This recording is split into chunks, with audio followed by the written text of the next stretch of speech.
네, 날씨가 많이 추워졌네요. 우리 좌우 또 앞뒤로 인사 나눌까요? 한 주간 동안 잘 지내셨습니까? 참 잘 오셨습니다. 우리 네, 미라 자매님도 오시고 참 감사하네요. 지난주 못 봐서 참 보고 싶었는데 참 감사하고, 우리 친구들도 점점 예배 태도가 좋아지는 것 같아서 목사님이 참 감사해요. 더 예배 시간에는 좀 집중하고 조용한 가운데 함께 예배에 동참했으면 좋겠어요. 여러분들 다들 부자 되고 싶으시죠?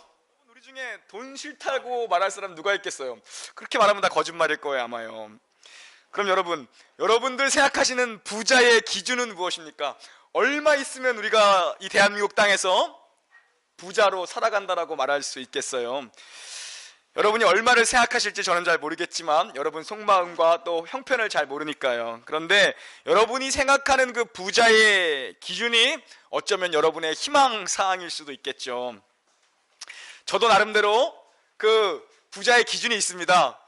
또 제가 제 기준을 말씀드리면 여러분이 시험에 드실까봐 좀 더 객관적인 자료를 말씀드려야 될 것 같아서 우리나라 국민들의 의식에 대해서, 부자에 대한 의식에 대해서 리서치한 객관적 자료를 말씀드리겠습니다. 한국경제신문에서 2015년 그 설문조사한 결과에 의하면 대한민국 성인 남녀 3,000명을 대상으로 했습니다. 우리나라에서 부자라고 하면 그 부의 조건 중에 자산 규모가 모든 거예요. 금융, 부동산, 현찰 보유액 다 털어서 자산 규모가 어느 정도 되면 부자라고 생각하십니까? 라고 조사한 결과를 제가 찾아보았습니다. 얼마일 것 같아요? 34억 원이요? 34억 원. 억 원대를 본 적이 없어서 말이 잘 안 나오네요. 우리나라 사람들은 자산 규모가 한 30억 정도 되면 대한민국에서 그래도 남부럽지 않게 부자로 살 수 있다라고 사람들이 생각한다는 거예요. 자녀들에게 물어봤습니다. 20대의 대학생, 또 갓 취업한 20대의 청년들에게 물어봤어요. 여러분들의 자녀들이죠. 20대를 대상으로 금수저로 주변에서 불리는 사람들의 기준은 무엇입니까? 라고 얘기했습니다. 부모가 어느 정도 자산을 가지고 있으면 여러분이 금수저라고 불릴 수 있습니까? 네, 이렇게 답변했습니다. 부모의 자산 규모가 20억 원 정도, 그리고 20억 원 혹은 연수입이 2억 원 정도일 때 금수저라고 불릴 수 있다고 합니다. 연수입이 2억이래요. 네. 여러분 중에 세상이 기준 삼는 잣대로 우리 중에 부자가 몇 명이나 될까? 자산 규모가 100억 원 이상 되는 사람들이 꽤 있습니다. 제법 많아요. 그런데 여러분 참 신기한 게요, 그 정도 되면은, 그냥 저 같으면 그 정도 되면 더 돈 모을 생각 안 하고 그냥 쓰면서만 좀 살아도 될 것 같은데, 그런데요, 그렇지 않더라고요. 우리 생각에는 편히 그냥 쓰면서 살다가 죽어도 될 것 같은데 절대 그렇지 않아요. 우리보다 더 무섭게 돈을 모으려고 하더라고요. 그게 대부분입니다. 여러분, 부자들이에요. 더 재산을 늘리기 위해 살고 있다는 것입니다. 석유 산업의 지배자였죠. 존 록펠러가 어느 날 기자로부터 이런 질문을 받습니다. 대체 얼마의 돈이 있으면 충분하다고 당신은 느낍니까? 라는 기자의 질문에 존 록펠러가 이런 유명한 대답을 남깁니다.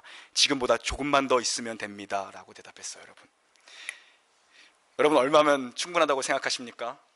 얼마만 더 있으면 삶이 지금보다 더 행복할 것 같으십니까? 여러분, 본문을 볼까요? 이제 빌립보 교인들을 향한 바울의 편지가 마무리되고 있는데요, 성도들에게 지난주까지 살펴보았던 것처럼 주 안에 서라는 권면을 하면서 주 안에서 같은 마음 품으라고 얘기합니다. 그리고 늘 기뻐하고 감사하고 많은 사람들에게 넉넉함, 관용을 베풀라라고 권면을 마친 바울이요, 이제 편지의 마지막을 감사의 인사로 마무리하고 있어요.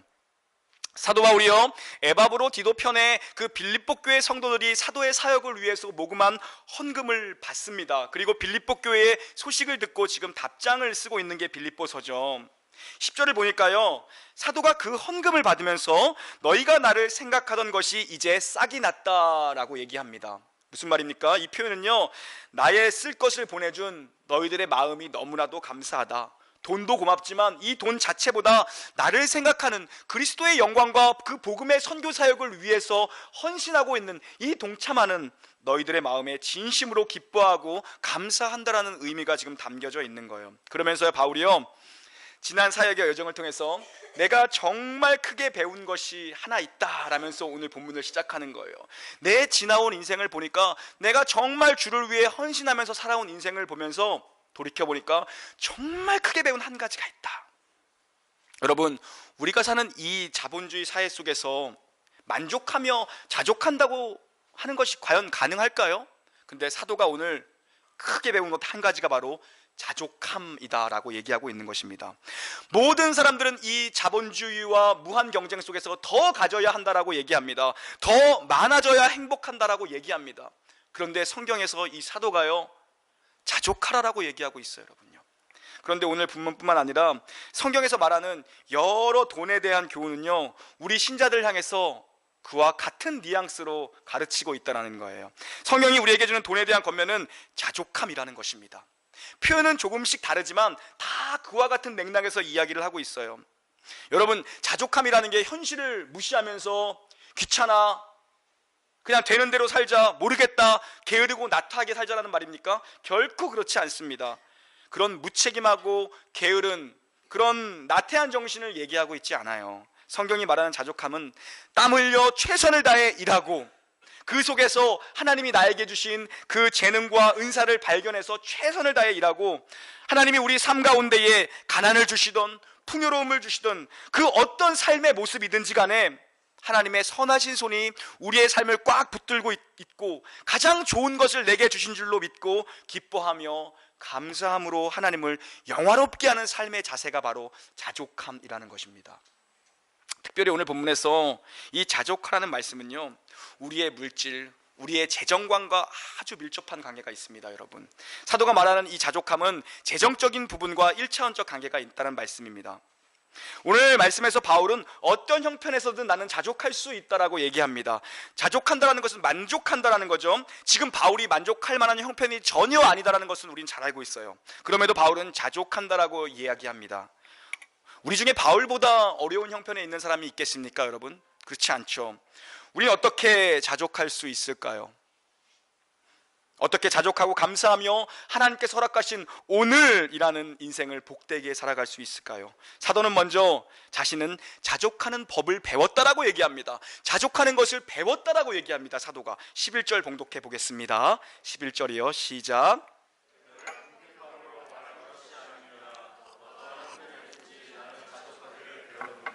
아멘. 어떠한 삶의 형편에도 자족하기를 배웠다라고 얘기합니다. 바울의 자족하는 삶의 방식은 한순간에 일어난 것이 아니라는 것이죠. 꾸준히 삶을 통하여서 오늘이라는 현실을 살아가면서 그의 수많은 질곡 가운데에서 수많은 경험을 통해서 배운 것이 자족이다라고 얘기하죠. 여러분, 바울은 그럼 구체적으로 어떤 환경 속에서 자족할 수 있었습니까? 12절도 이어서 봉독합니다. 12절이요, 시작. 나는 비천에 처할 줄도 알고 풍부에 처할 줄도 알아. 모든 일 곧 배부름과 배고픔과 풍부와 궁핍에도 처할 줄 아는 일체의 비결을 배웠노라. 아멘. 먼저 바울이 배운 삶의 환경은요, 비천함과 배고픔과 궁핍입니다. 자족할 수 있는 일체의 비결을 배웠는데 첫 번째 주어진 환경은 배고픔, 궁핍함, 비천함입니다. 특별히 비천함이라는 말은 가난해서 당하게 되는 수치와 모멸이라고 생각하면 좋을 것 같아요. 돈이 없어서 당하는 부끄러움, 창피함이죠. 자존심 상함이라고 생각할 수도 있을 것입니다. 돈이 없으면 여러분 서러움을 받게 되죠. 그것을 비천함이라고 표현하고 있어요. 돈이 없어 받는 서러움이요. 때론 타인은 그렇게 생각하지 않는데 자기가 자격지심 때문에 스스로를 비천하다고 생각할 수도 있겠죠. 여러분, 우리 사회가 그렇지만 아직도 이 가난한 사람들 무시하는 경향이 왜 없겠습니까? 여전히 많이 남아 있습니다. 그런 문화와 그러한 생각과 가치관이 팽배해져 있는 것이 우리가 사는 이 자본주의 사회 아닙니까, 여러분? 인격적으로 무시하죠. 우리 사회 속에 그런 분위기가 여전히 있어요. 그래서 많은 사람들이 가난 때문에 단순히 불편함을 겪는 것이 아니라 불편을 넘어선 수치를 당할 때가 있다는 것입니다. 그런데 오늘 사도는요, 돈이 없어서 수치를 당할 때에도, 수모를 당할 때에도, 멸시와 천대와 박해를 받을 때에도 나는 자족함을 배웠다라고 얘기합니다. 그런 멸시를 당할 때에도 상대를 향해서, 사회를 향해서 분노하고 억울해하고 이를 박박가는 것이 아니라, 신세를 한탄하는 것이 아니라 하나님이 나에게 주신 이 모든 형편, 이 가난 때문에 겪는 불편함 속에서도, 이 가난 때문에 겪는 창피함 속에서도 자존심 상함과 수치 속에서도 나는 감사함으로 당당하게 사는 법을 배웠다라고 얘기합니다. 배웠다는 것입니다. 하나님이 때론 신자들에게 가난을 허락하십니다. 가난에 처하기도 하시고 사업에 실패하기도 하시고 비천을 통해서 우리를 가장 낮은 자리로 몰아가실 때가 있다는 것입니다. 우리를 가장 낮은 자리에 하나님께서 두실 때가 있다는 것입니다. 여러분, 성경에 기록된 많은 인물들을 한번 생각해 보십시오. 그들 중에 누구 하나 인생의 가장 낮은 밑바닥을 경험해 보지 않은 사람이 누가 있습니까? 여러분, 민족의 지도자였던 모세를 보십시오. 40년을 광야에서 비천한 자로 그가 생활합니다. 왕에서 그가 광야의 양치기로 한순간에 떨어져 버립니다. 하나님이 그 자리에 그를 갖다 놓으셨어요. 광야로 내모신 거죠. 이스라엘의 성왕이라고 하는 다윗의 삶을 보십시오. 여러분, 그의 가장 젊은 날 13년이라는 시간을요 사울에게 쫓겨다니며 사는, 내일 아침에 눈을 뜰 수 있을까를 걱정하면서 그가 13년을 살게 됩니다. 여러분, 그는 거기서 환난당한 자들을 만나고 빚진 자들을 만나고 원통한 자들을 만납니다. 그래서 그들의 우두머리가 되죠.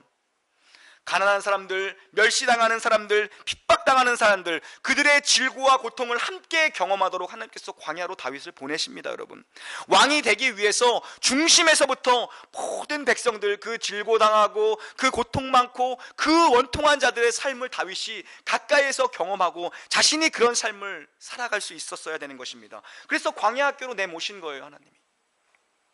하나님 때론 우리를 비천하게도 하십니다. 자존심 상하게도 하십니다. 가난하게도 하신다라는 거예요.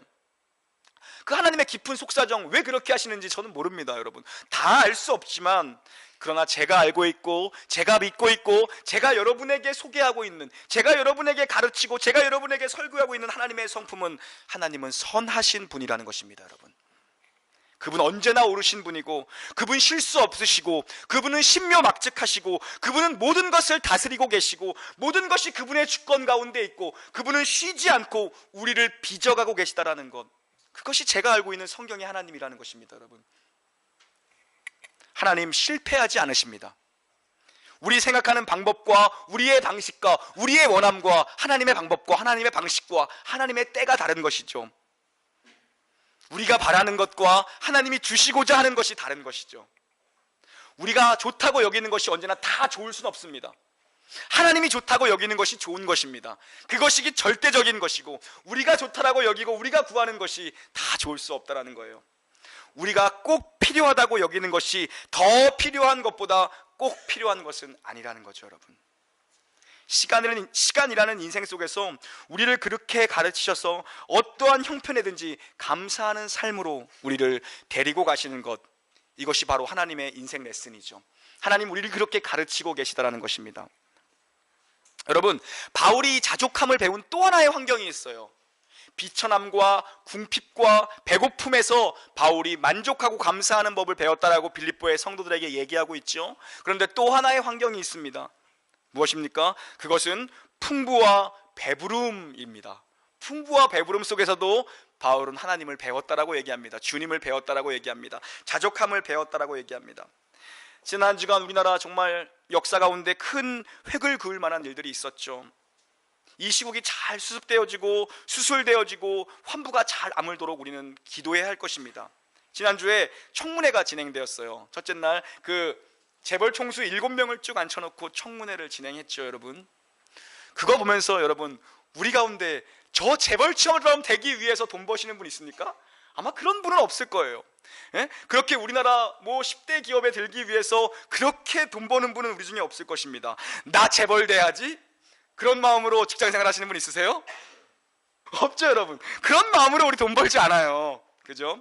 우리는 아주 조금만 더 있으면 좋겠다가 우리의 마음이에요. 아주 조금만 더, 많이도 아니에요. 아이고, 내년에 남편 연봉이 딱 20%, 30%만 올렸으면 좋겠다. 그것이 우리의 마음 아닙니까? 직급이 딱 한 단계만 올라갔으면 좋겠다. 딱 한 단계만 승진했으면 좋겠다. 월급이 조금만, 10만 원만, 20만 원만 올랐으면 좋겠다.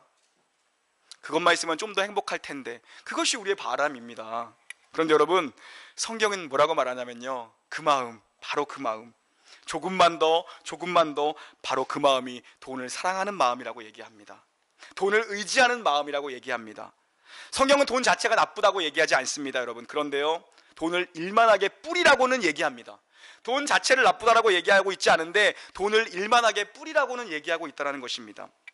뭐죠? 돈을 사랑한다라는 것은요, 지금보다 좀만 더 있으면 행복할 텐데, 내 인생이 달라질 텐데, 돈을 의지하는 마음이죠. 우리 여자 성도님들이 남편들이 벌어오는 돈에 만족하지 못하고 있다면, 어지간히 벌어다 주는데 만족하지 못한다면 그 마음 하나님이 기뻐하시는 마음 아니라는 거예요. 그럼 꼭 이런 생각하는 사람들이 있어요. 우리 남편은 어지간하지 못해서요 라고 생각하는 사람이 있을 거예요. 성경이요, 돈에 대해서 경고하는 것은요, 사람들은 돈을 도구로 쓰고 있지 않다는 것입니다. 그래서 일만하게 뿌리라는 것입니다.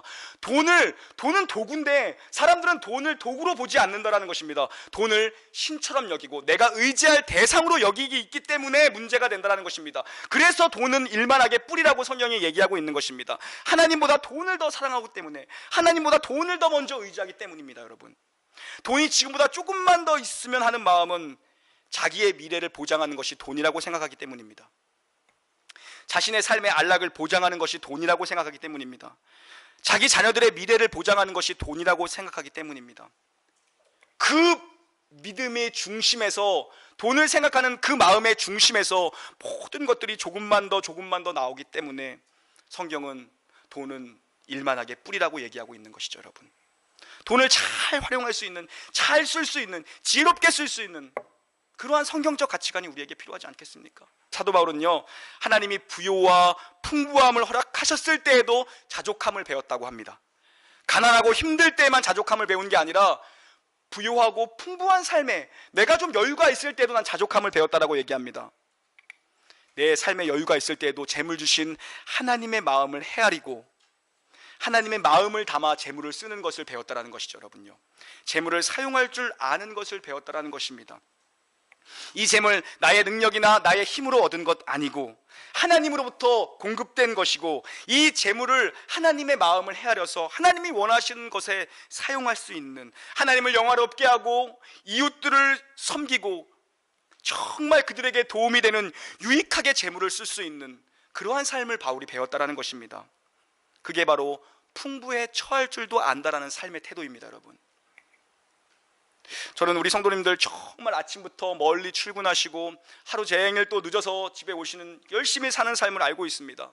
그래서 저는 목사로서 정말 여러분들 모두가 부자가 되기를 간절히 바랍니다. 그렇게 기도합니다. 하나님이 여러분의 삶을 축복하시고 그 그릇들을 보시고 하나님이 부어주시기를 바라는 것이 제 마음입니다.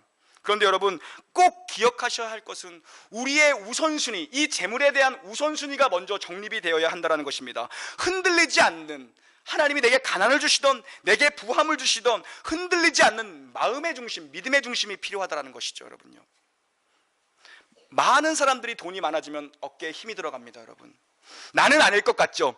에? 나는 아닐 것 같죠? 아니요, 그렇지 않아요. 말의 억양이 바뀝니다. 돈이 많아지면요, 우리 모두가 연약한 자들이라는 것입니다. 여러분, 하나님이 주신 것이기에, 하나님이 내게 주신 것이기에 그것을 어떻게 지혜롭게 쓰고 어떻게 하나님이 원하시는데 하나님의 마음을 담아서 그 재물을 쓸 수 있어야지, 내 힘으로 내가 번 것처럼 그렇게 어깨에 힘이 들어가면 안 되죠. 여러분요, 그래서 부자가 바늘길을 통과하기가 그래서 어려운 것입니다. 여러분, 많은 사람들이 그렇게 된다는 거예요. 부를 누리게 되면, 명예를 누리게 되면, 권세를 누리게 되면.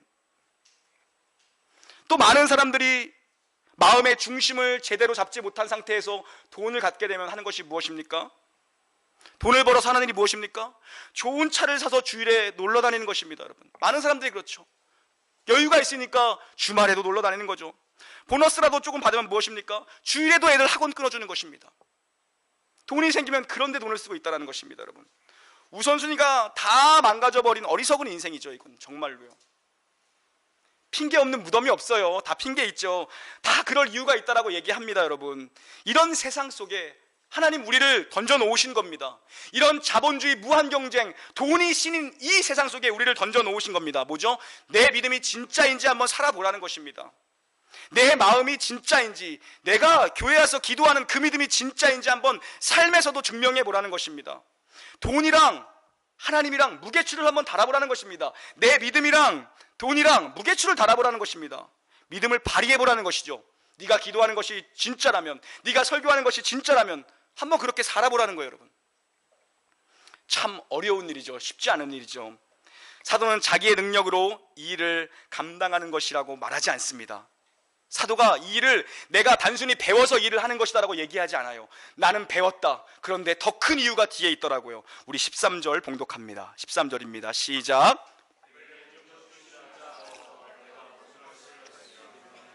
아멘. 사도의 고백을 보십시오. 어떠한 형편에든지 자신이 자족할 수 있는 것은 자신의 탁월함이 아니다라는 것입니다. 내가 믿음 좋아서 할 수 있다라고 얘기하지 않습니다. 내가 의지가 강해서, 나 능력이 있어서 그렇다고 얘기하지 않아요. 뭐죠?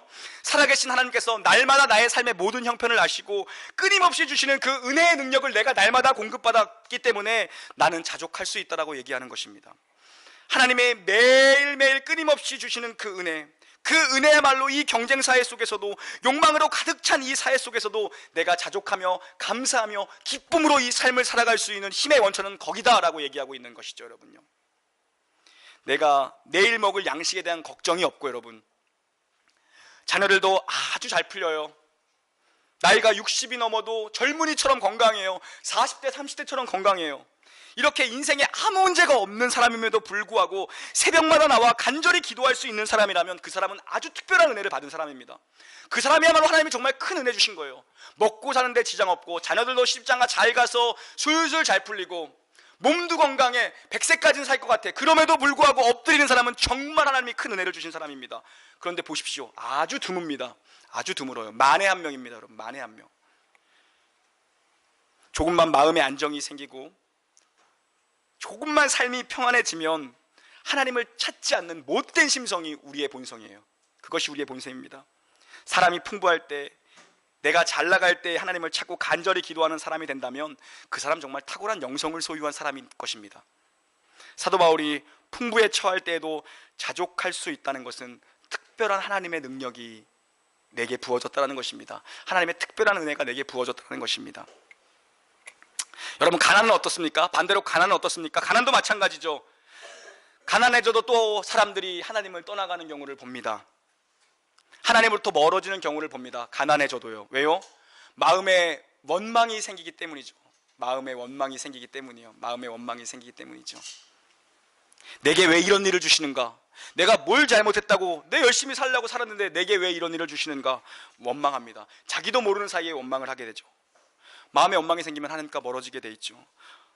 또 어떤 사람들은 가난해진 환경 때문에 이제 정말 애들 학원비벌로 내가 나가기 때문에 내가 주의를 지킬 수 없어라고 또 등을 돌려버립니다. 물질의 모든 마음이 빼앗기는 거예요. 그래서 우리가 빈곤에 처할 때도 자족할 수 있는 것 역시 하나님의 능력입니다. 부할 때도 겸손하게 엎드릴 수 있는 것 하나님의 특별한 은혜고, 빈곤에 처할 때도 하나님 앞에 더 무릎 꿇을 수 있다면 그건 역시 하나님의 큰 은혜요 능력이죠. 우리 삶에 왜 불만이 없겠습니까? 여러분, 불만이 왜 없겠습니까? 한 입을 덮고 자는 배우자에게 왜 불만이 없겠어요? 낳아주신 부모에게 왜 불만이 없겠습니까? 여러분, 배 아파 낳은 자식에게 왜 불만이 없겠어요? 다 불만이 있죠. 여러분, 교회에 대해서는 또 왜 불만이 없겠습니까? 다 있을 수 있습니다. 여러분, 그런데 자족한다라는 것은 이 모든 것이 선하신 하나님께서 내게 주신 것이기 때문에, 제일 좋은 것을 아버지께서 주셨기 때문에 그 믿음과 그 확신과 그 신뢰에서 나오는 만족함으로 오늘을 살아가라는 것입니다.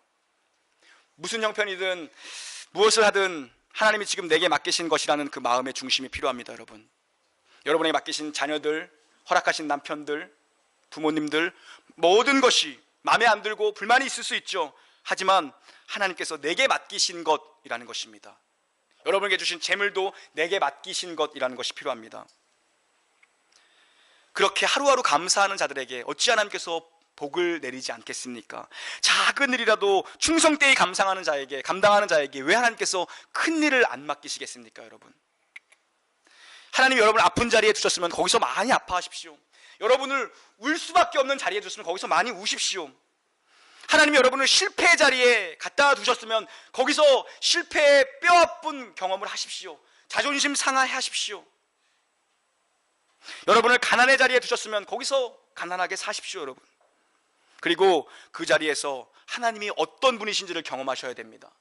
하나님이 어떻게 일하시는지, 나의 삶을 가지고 하나님이 어떻게 일하시는지를 볼 수 있어야 됩니다. 그것이 먼저죠. 여러분, 내게 능력 주시는 자 안에서 내가 모든 것을 할 수 있다는 것이 바로 그런 의미입니다. 내가 능력 주시면 서울대 간다, 그런 얘기 아니에요. 다 그런 데 갖다 써먹어요. 그런 얘기 아니에요.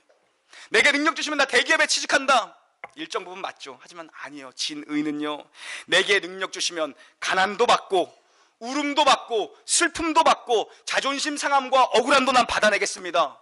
그 의미입니다, 여러분. 주님이 견디라고 한 자리에서 견디면 되는 것이고, 주님이 내게 서 있으라고 한 자리에서 서 있으면 되는 것이고, 주님이 울라고 한 자리면 울면 되는 것입니다. 주님이 힘들어도 지키라고 한 자리면 지키면 되는 것입니다, 여러분. 그것이 내게 능력 주신 자에서 내가 모든 것을 할 수 있다는 말입니다. 나는 힘들어서 쓰러질 것 같지만 주님이 서 있으라고 하면 서 있는 것입니다. 왜요? 네 능력이 아니라 내 능력이 네 가운데 온전한 믿음을 주겠다라는 것이죠. 좋은 조건이 우리 인생을 절대 책임지지 않습니다, 여러분. 하나님이 한 번 콧바람 불면 다 썩어 없어질 것 아닙니까, 여러분? 최고의 권력의 자리에서 떨어지는 것은 한순간 아닙니까, 여러분? 내 생각에 더 좋은 것이 우리를 복되게 만들어줄 거라고 생각하지만 그것이 다가 아니라는 것을 깨달아야 된다는 것이죠. 이것이 세상에 갖지 못하고 이것이 신자들만이 누릴 수 있는 최고의 특권이며 최고의 고백 아닙니까? 내게 능력 주시는 자 안에서 내가 모든 것을 할 수 있다. 세상의 사람들이 어떻게 이 고백을 할 수 있겠습니까, 여러분? 어떻게 이 고백을 누가 하겠습니까, 여러분? 여러분이 서 계신 자리에서 버티고 참고 견디어내라는 것입니다, 여러분. 하나님이 거기서 마침내 하나님의 뜻, 하나님의 목적, 그 모든 것을 여러분의 삶에 보여주시겠다는 것입니다. 그 가장 낮고 비천한 자리일지라 할지라도 그곳에서 오늘 하루를 버텨냄으로 말미암아 하나님의 선하심을 증명하겠다는 것입니다. 그때 우리는 미소 지으며 기도하게 될 수 있을 것입니다. 하나님이 오르셨고 하나님이 맞습니다. 그 고백의 날이 반드시 온다는 것입니다, 여러분. 언제가 될지 저는 모릅니다. 하지만 언젠간 하나님 선하십니다. 하나님 오르십니다. 하나님 정확하시군요 라는 그 감사의 고백을 우리 신자의 일평생의 삶을 통해서 주님이 받으시겠다는 것입니다. 이 고백을 하는 자리로 분명히 우리를 인도하실 것입니다. 지금 여러분이 서 계신 이 자리에서 나를 이끌고 계시는 그 주님을 볼 수 있기를 축복합니다. 오병이어는요, 떡 5개와 물고기 2마리로 행한 게 오병이어 아닙니까? 무엇입니까? 손에 가지고 있는 것 가지고 주님 일하셔도 부족함 없으시다는 것입니다. 여러분은 계속 더 달라, 더 채워달라, 오병이어가지고 이것 가지고 무슨 일을 합니까? 라고 얘기하지만 하나님의 일하심은 그렇지 않다라는 것입니다. 오병이어가지고도 5,000명이 넘게 먹이고 남기셨습니다. 자족함을 배웠다는 사도의 고백처럼 하나님 앞에서 감사하기를 쉬지 않는 우리 교인들 되시기를 우리 주 예수 그리스도의 이름으로 축원합니다. 아멘. 제가 기도합니다.